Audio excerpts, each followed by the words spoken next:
Bien, les saludo en esta hora, en este año 2021, donde sin duda, de una u otra manera también, en algunos casos nos hemos saludado de manera directa y en otros mandando algunos saludos también a través de las redes sociales. Y bueno, así como hemos nosotros enviado saludos a otros hermanos, amigos, familiares, ¿no es cierto? También nos ha llegado a nosotros y esperando siempre en el Señor de que este año 2021 pueda ser un buen año. El año que dejamos no fue muy placentero, que digamos, ¿no es cierto? No hay muchas cosas positivas aparentemente que decir, pero de igual manera creo que se han descubierto otras cosas, han aflorado otras virtudes también y bueno, otros se han reinventado bueno, hay que mirar las cosas buenas que Dios nos ha dado y que ha sostenido nuestras vidas y en eso sin duda estamos muy agradecidos al Señor siempre en la prueba, en la dificultad, en la necesidad, así como en la abundancia o diríamos en la satisfacción de las cosas que nos resultan bien, de la misma manera, en la misma actitud, ¿no es cierto?, hacia las cosas que muchas veces no son muy favorables.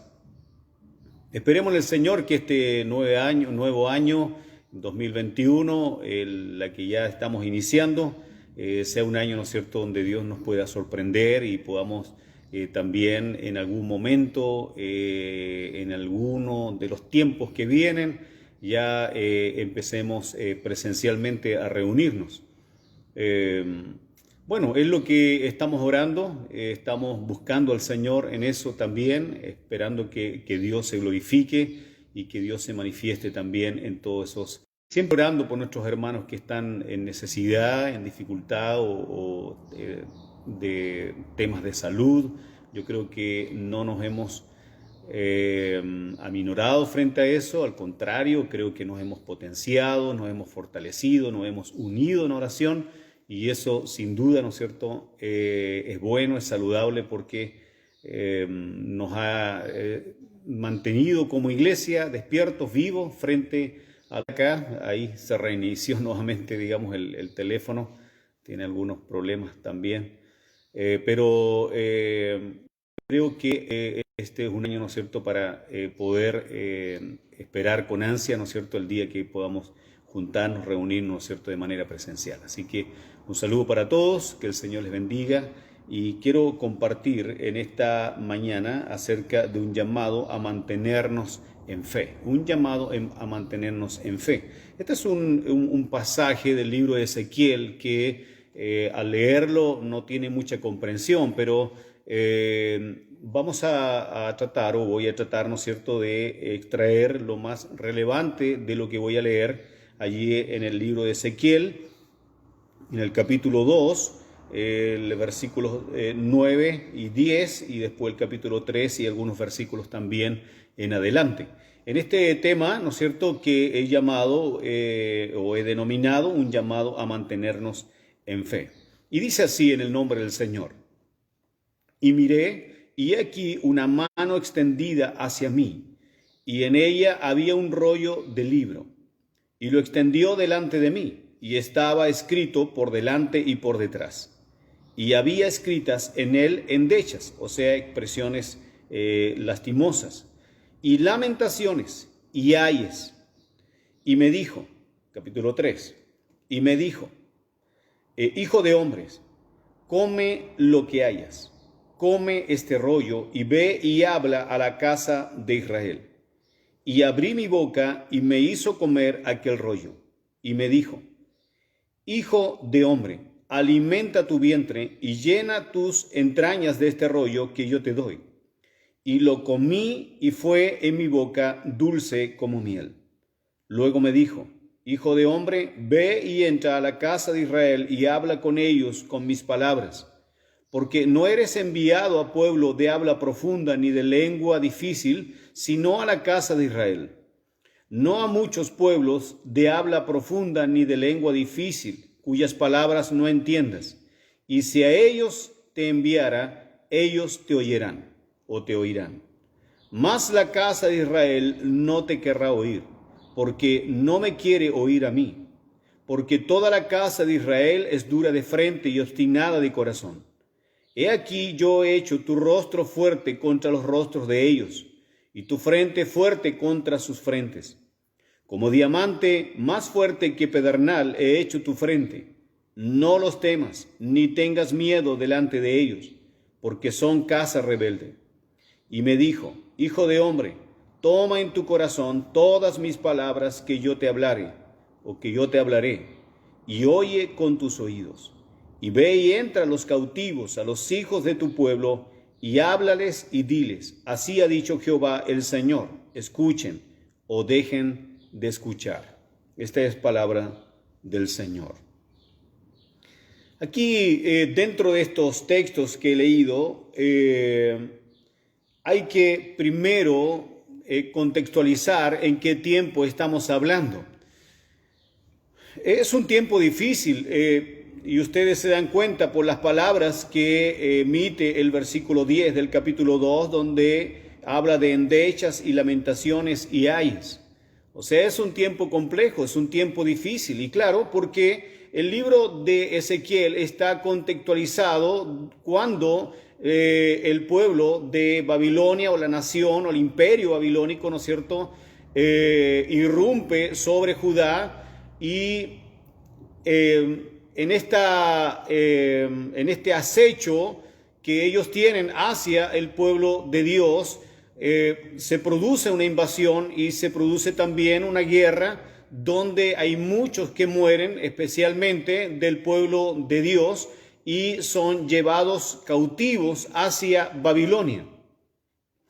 Y en este tiempo, los contemporáneos que están tomando lugar en este tiempo histórico es también Daniel y Jeremías. Jeremías, entendemos que dentro de los últimos 4 reyes de la nación de Judá, los últimos, es donde él se adentra dentro de su llamado profético y va a la casa de Dios a revelarles y a enrostrarles también sus pecados de idolatría y por haber abandonado a Dios. Por lo tanto, la misión de Jeremías es una misión fundamental en este último tiempo de la monarquía de Israel. Y por otro lado están Daniel y Ezequiel, que son profetas que, estando en Babilonia, comienzan a recibir palabra del Señor y a escribir también libros reveladores, no solamente en el contexto en que están, sino también en las revelaciones que nosotros conocemos, que están sincronizadas, ¿no es cierto?, con el libro de Apocalipsis. Por lo tanto, son libros excepcionales, extraordinarios, que Dios va revelando en hacia estos profetas, hombres de Dios. Y un detalle importante, y es que cada uno Dios lo deriva hacia grupos diferentes. Jeremías, que habla a la casa de Israel, o Judá, ¿no es cierto?, específicamente, es que dentro de estas invasiones de Babilonia, es uno de los que va quedando y es el que queda al final de toda invasión y destrucción en el reinado de Sedequías, y ahí Jeremías termina su misión.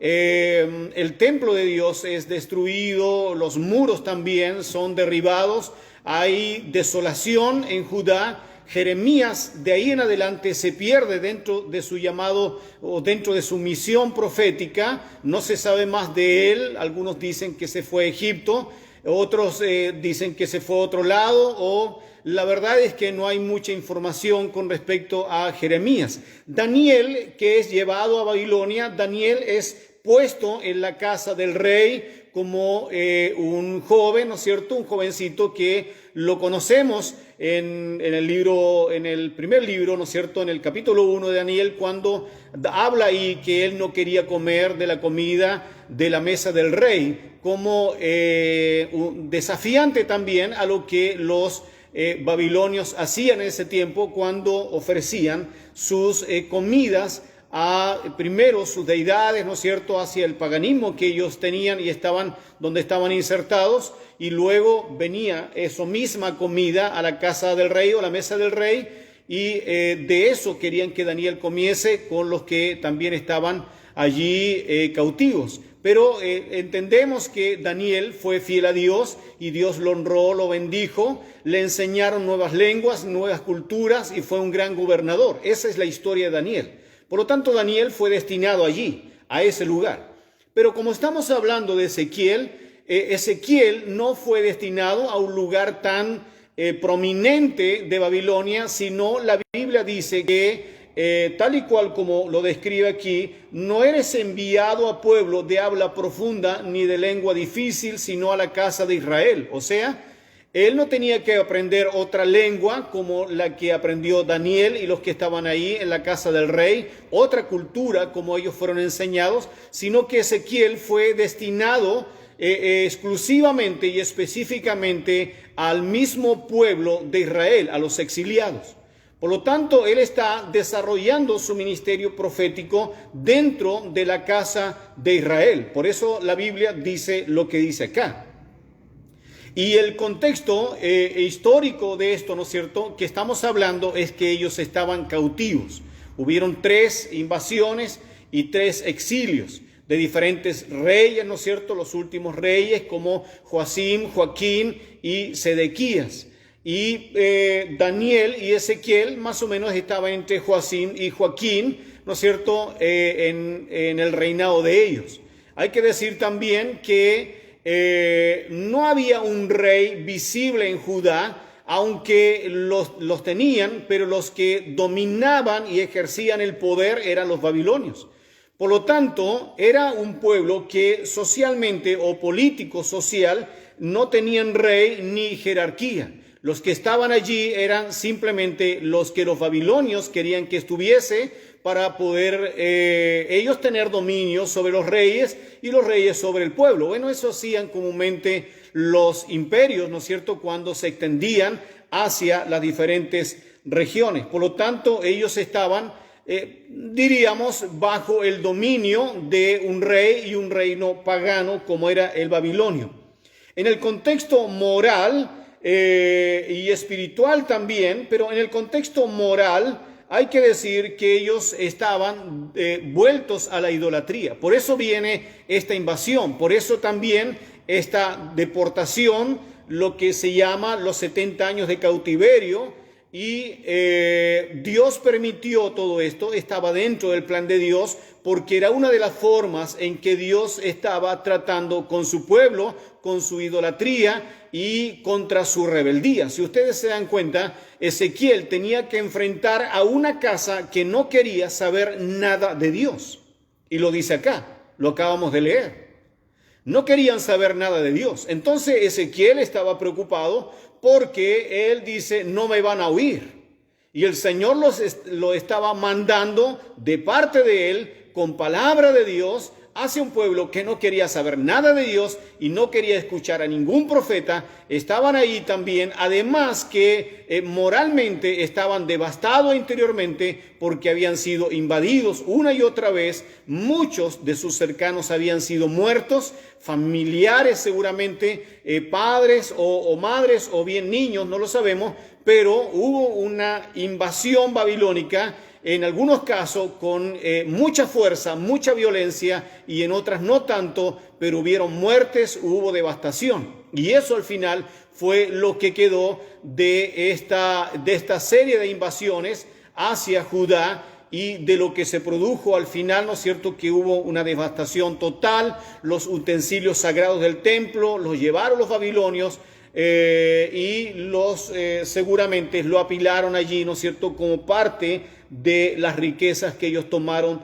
de Judá. Por lo tanto, hay un contexto moral que pareciera ser, y eso da a entender la Escritura, que fue creciendo en su rebelión contra Dios. Ya ellos estaban en rebelión contra Dios, porque la idolatría no cesaba. Los reyes estaban involucrados en las idolatrías también del pueblo, los sacerdotes y todas las personas prominentes que espiritualmente debían guiar al pueblo, sin embargo, estaban todos involucrados en la idolatría, en esta rebelión contra Dios. Y en el contexto espiritual y anímico lo da a entender el texto. O sea, aquí hay un contexto anímico profundo que ha golpeado sus vidas. Estaban golpeados, estaban fuera de sus tierras, bajo otro gobierno absoluto, como eran los babilonios, ¿verdad? Otra cultura, pero en algunos casos, en algunas circunstancias, no había cambiado mucho. Los babilonios eran profundamente paganos, por lo tanto, y idolátricos también, paganos, idólatras, ¿verdad? Animistas. Por lo tanto, esa idolatría que ellos traían aquí se estaba potenciando más profundamente, porque todo lo que de una u otra manera les rodeaba, donde ellos estaban ahora, tenía caracteres, ¿no es cierto?, de paganismo, de idolatría. Por lo tanto, estamos hablando de un contexto de un pueblo que está herido, un pueblo que está bajo un trato de Dios, y Dios no ha desistido de este trato y le manda profetas como Ezequiel. Ahora, yo me preguntaba si esto es distinto a lo que nosotros nos enfrentamos hoy. Y la verdad es que no. No es muy diferente a lo que se está dando hoy día en nuestra sociedad. Porque nuestra sociedad directamente y públicamente y verbalmente y diríamos en todas sus expresiones no quieren oír de Dios. Y eso hoy día lo estamos viendo.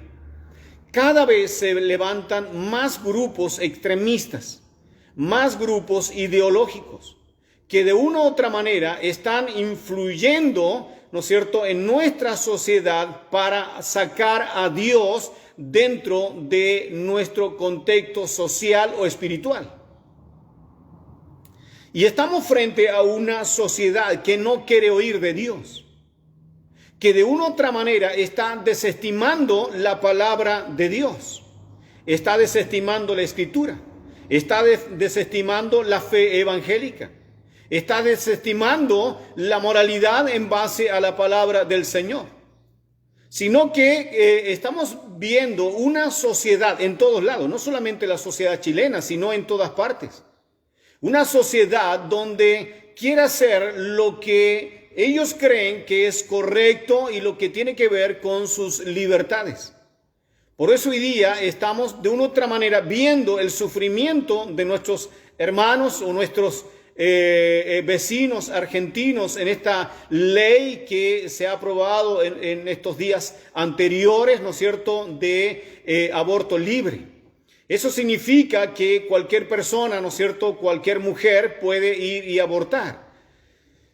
Y según hoy día hablábamos con mi esposa que uno de los temas que puso en la mesa hace poco un médico de ese lugar, de este país hermano, que la ley contempla que dentro de 5 horas debería producirse el aborto desde que la persona, ¿no es cierto?, la joven o la persona que sea, lo pida legalmente hacia el lugar que corresponde. Debería resolverse este problema del aborto. O sea, en 5 horas ya debería esta mujer haber abortado.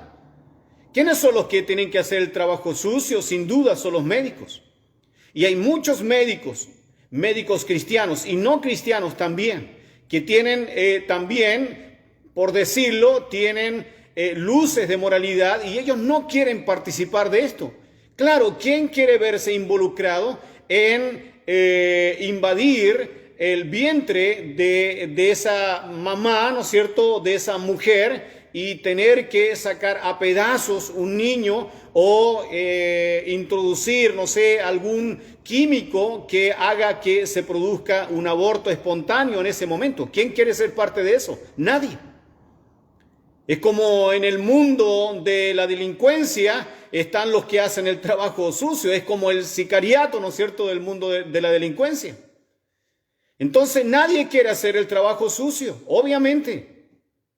Pero la ley, de una u otra manera, los va a obligar a hacerlo. Y como dicen ya, y como se está diciendo públicamente, queremos influir también, dicen los grupos ideológicos, en otros países, y por supuesto están mirando nuestro país.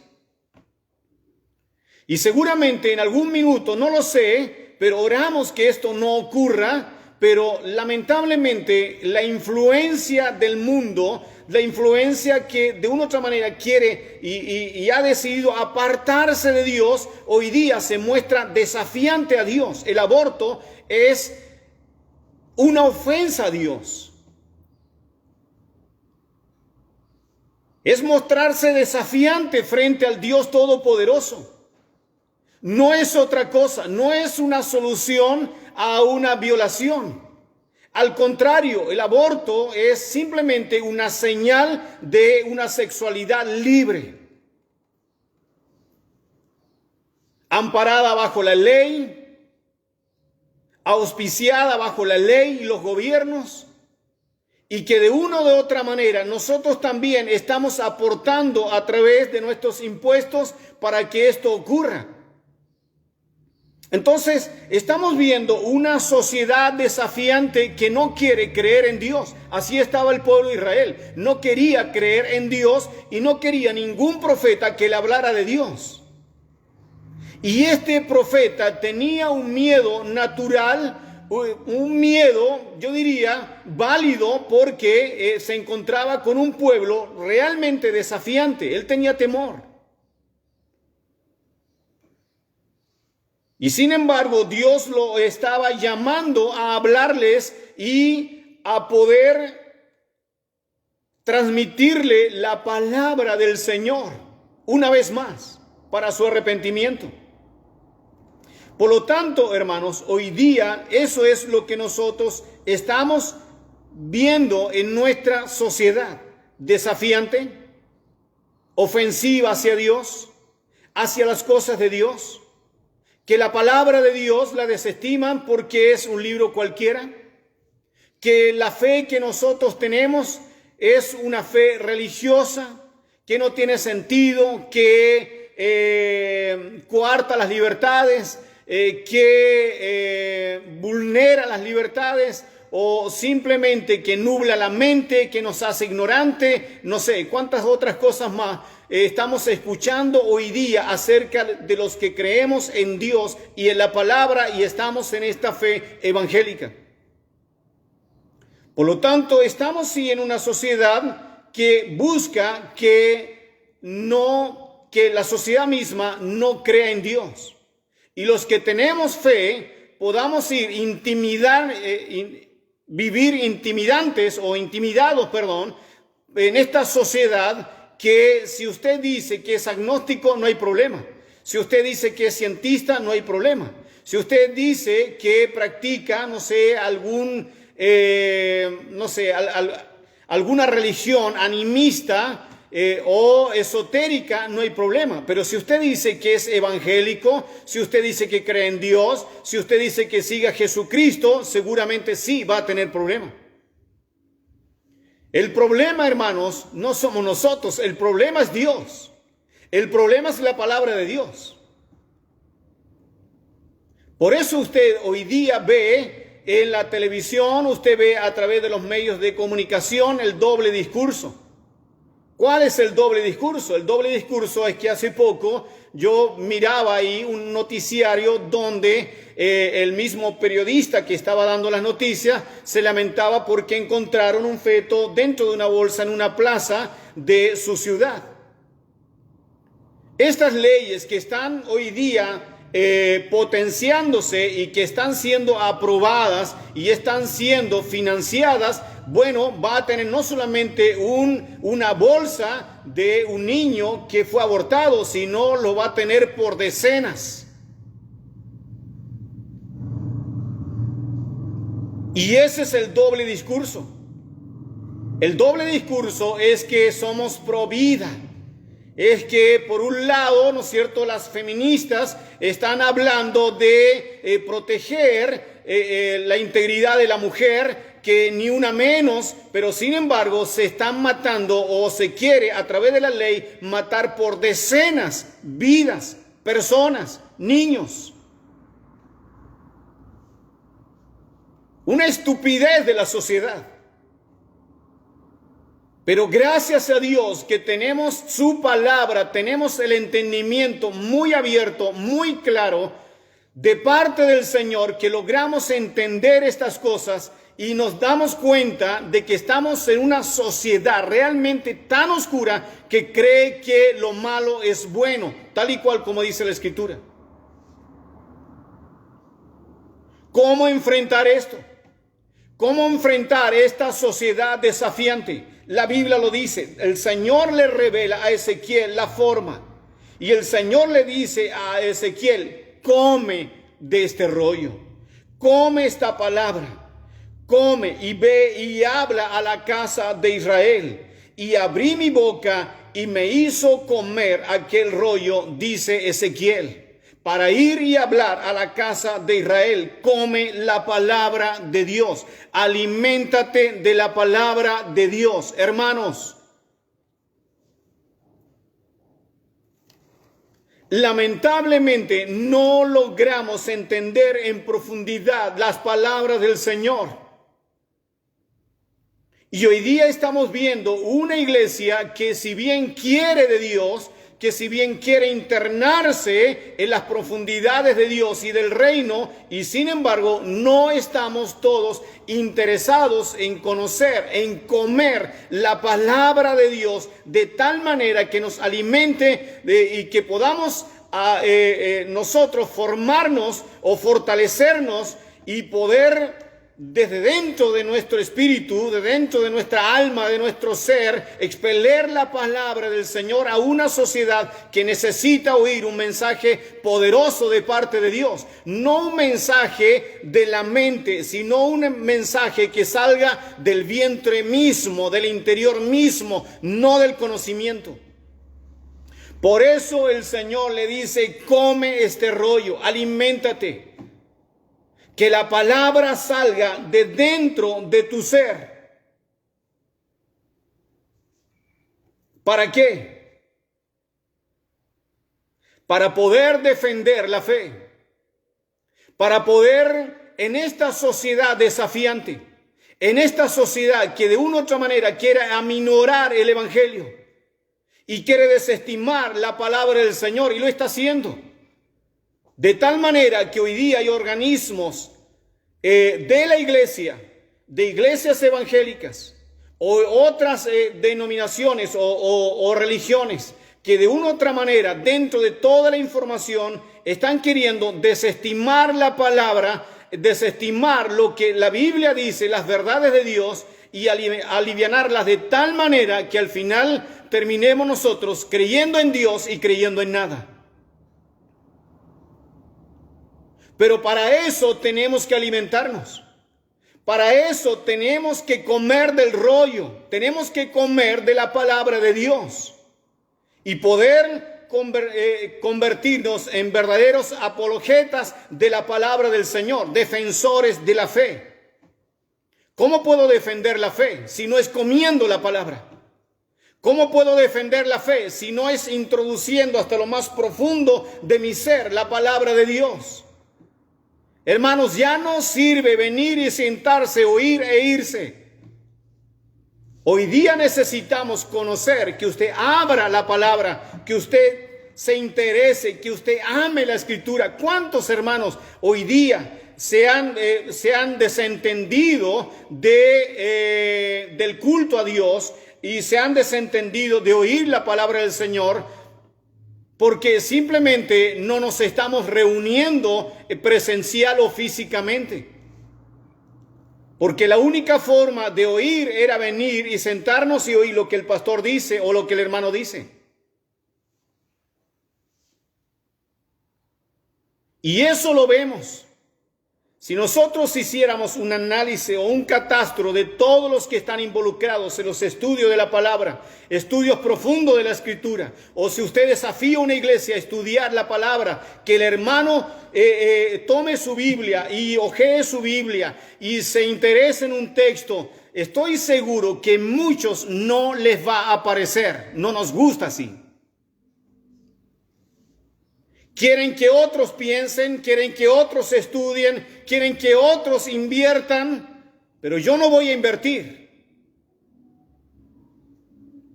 Y esto, sin duda, lo que está haciendo es debilitar la iglesia en sí, parte de la iglesia, porque hay otra iglesia que se está haciendo fuerte, hay otra iglesia que está entendiendo la palabra, hay otra iglesia que está entendiendo el mensaje de Dios. Hoy día, hermanos, la palabra de Dios no debe estar en nuestra mente, debe estar en nuestro vientre.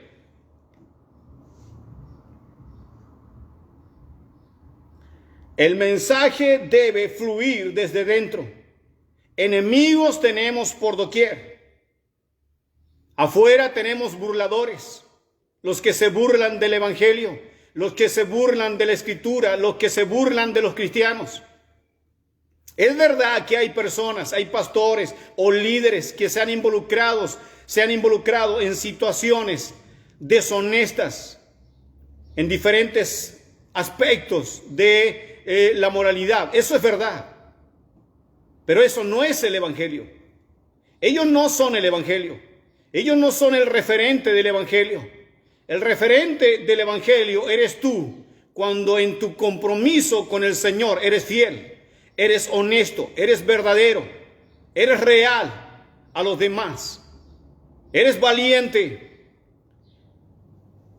Por lo tanto, sí, afuera vamos a ver burladores, vamos a ver perseguidores del evangelio, intimidadores de los cristianos. Pero el Señor le dice a Ezequiel: predica lo que yo te he mandado decir a la casa de Israel. Predica. Yo quiero hacerte como diamante, más fuerte que el pedernal. ¿Por qué Dios dice así? El pedernal es una piedra cortante. El pedernal es usado figurativamente o simbólicamente en algunos aspectos de nuestra vida y de nuestra fe en algunas partes de la Biblia. Pero aquí está diciendo que más fuerte que el pedernal es el diamante. Y el Señor le dice: si tú encuentras y has encontrado y has sabido y entiendes que el pedernal es algo fuerte, yo te haré más fuerte que el pedernal, te haré más poderoso que el pedernal, te haré más cortante que el pedernal, serás como diamante, dice el Señor.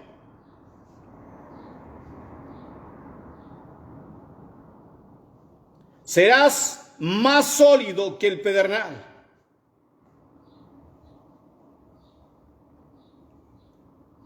Termino con esto. El Señor nos desafía a que vivamos nuestra fe sin temor. Que no tengamos temor. El Señor nos desafía a que nos mostremos seguros. No titubeantes como cristianos, sino seguros. ¿Es usted evangélico? Amén, gloria a Dios, sí lo soy. ¿Es usted evangélico? Bueno, sí, porque mis padres lo fueron, porque me gusta esta religión. No, eso no es una respuesta. ¿Es usted evangélico? Sí, gloria a Dios, Dios me salvó. Algo seguro que responder. Creo en Dios y creo que una vez que parta de este mundo, el Señor me tiene un lugar en el cielo y voy a estar con el Señor en el cielo por la eternidad. Eso lo sé, por eso estoy donde estoy. Y que la fe evangélica es la única fe, es el único camino que me ha mostrado a Jesucristo como respuesta a mi necesidad. Sí. Yo no puedo decir que todos los caminos son viables para la persona. No, quiero decirle que donde yo estoy y estoy en este lugar predicando esta palabra, he conocido la verdad. Tenemos la verdad. ¿Es la única verdad? Sí, porque es la única verdad que Dios nos ha revelado a través del Espíritu Santo. Si tú no crees eso, entonces yo te invito a examinar tu vida.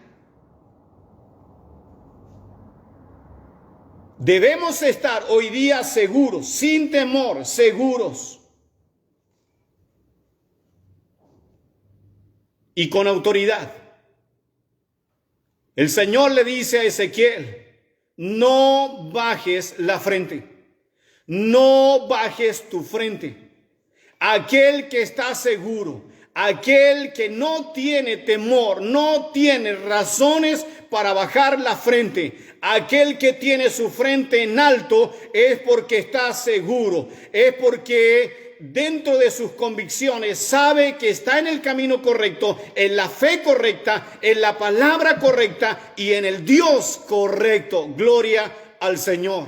Por eso, estimado hermano, levanta tu frente, levántala, no la bajes de ninguna manera, muéstrate seguro, muéstrate confiado. Pon en tus labios autoridad, porque no es tu autoridad, sino la que Dios nos ha legado a través de Jesucristo y del Espíritu Santo que está en nosotros. Oramos al Señor. Padre, te damos gracias en esta hora y te bendecimos, te exaltamos, te glorificamos. Dios eterno, que de la misma manera que tú entregaste esta palabra al profeta Ezequiel y le hiciste comer el rollo para ir y predicar a la casa de Israel, a los que le desafiaban, a los que no querían creer, a esa multitud de gente, como hoy nosotros nos enfrentamos a esta sociedad desafiante, no quiere creer en Dios, desafía el Evangelio, se burla del Evangelio, son desafiantes hacia ti, Señor. Padre, permítenos presentarnos sin temor, confiados, llenos de autoridad, con la frente en alta, porque tú estás con nosotros. Gloria a tu nombre. Gracias, Señor, en el nombre de Jesús. Amén. Que el Señor les bendiga, que tenga un lindo día y una buena semana. Nos vemos pronto. Amén.